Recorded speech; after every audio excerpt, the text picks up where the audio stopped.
રાજ્ય સરકાર હસ્તક અતિ મહત્ત્વના સુકી ડેમના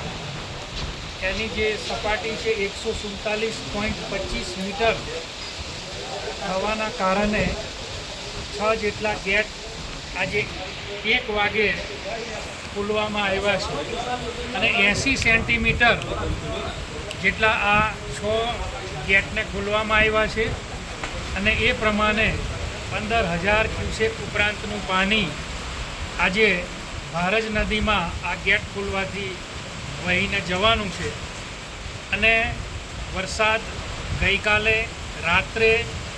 અને સવારથી લગભગ 6 વાગ્યાથી 12 વાગ્યા સુધીમાં ભારે વરસાદ થવાના કારણે અને ઉપરવાસમાંથી પાણીની આવક થવાના કારણે આ દરવાજા ખોલવાની જરૂરિયાત ઊભી થઈ છે અને આ ગેટ ત્યારે ખોલવામાં આવ્યા ત્યારે છોટાઉદેપુર લોકસભાના સાંસદ આદરણીય જસુભાઈ રાઠવા સાહેબે પણ અહીંયા હાજરી આપી અને એમની હાજરી અને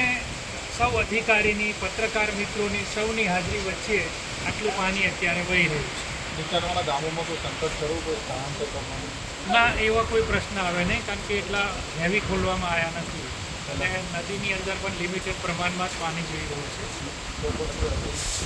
આ લોકોને 2-3 દિવસથી અપીલ કરવાનું, સવારે પણ અપીલ કરવામાં આવી,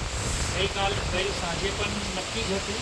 કે આવતીકાલે સાંજે 5 વાગે ખોલવામાં આવશે, પરંતુ વધારે થઈ જવાના કારણે આ 1 વાગે અત્યારે લિમિટ પ્રમાણમાં પાણી ખોલવામાં આવે.